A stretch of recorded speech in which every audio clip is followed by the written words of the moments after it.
শিবচরে বৃষ্টির জন্য মুসল্লিরা আদায় করলেন ইস্তিসকার নামাজ।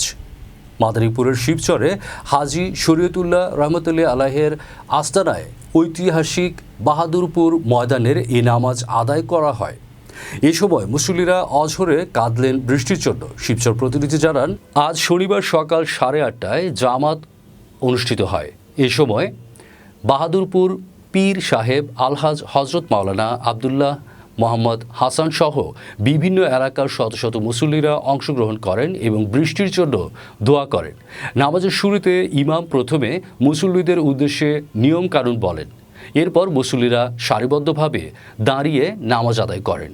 এতে ইমামতি করেন বাহাদুরপুর পীর মঞ্জিল জামি মসজিদের খতিব হাফেজ মাওলানা কারি মুফতি নজরুল ইসলাম। পরে তিনি আরবিতে খুতবা দেন, যেখানে তীব্র গরমের কথা উল্লেখ করে আল্লাহর কাছে বৃষ্টির প্রার্থনা করেন। আশেপাশের বিভিন্ন এলাকা থেকে মুসল্লিরা নামাজে অংশ নেন। এ সময় প্রাকৃতিক দুর্যোগ থেকে মুক্তিসহ দেশ ও জাতির কল্যাণে প্রার্থনা করা হয়। নামাজ আদায় শেষে মাওলানা আবুল কাশেম ফারুকি বলেন, কোরআন হাদিসের আলোকে যতটুকু জানা গেছে তা হলো মানুষের সৃষ্ট পাপের কারণেই মহান আল্লাহ এমন অনাবৃষ্টি ও খরা দেন। বৃষ্টিপাত না হলে আমাদের প্রিয় নবী হজরত মুহাম্মদ সাল্লাল্লাহু আলাইহি সাল্লাম সাহাবীদের নিয়ে খোলা ময়দানে ইস্তিসকার নামাজ আদায় করতেন। সেজন্য তারা মহান সৃষ্টিকর্তার কাছে পাপের জন্য তওবা করে এবং ক্ষমা চেয়ে 2 রাকাত নামাজ আদায় করে বৃষ্টির জন্য প্রার্থনা করছেন।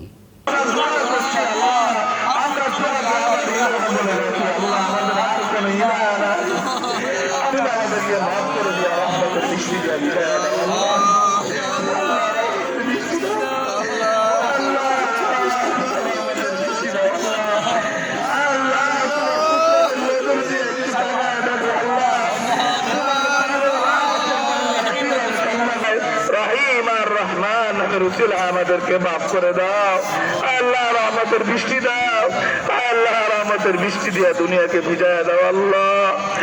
আল্লাহ কিভাবে সুন্নতের দাওয়াত শিরক মুক্ত ইবাদত, শিরক মুক্ত ইবাদত, যে এত রোদ আমাদেরকে ভালো রাখবে না, এত রোদ হইলে আমরা কেমনে বাঁচব?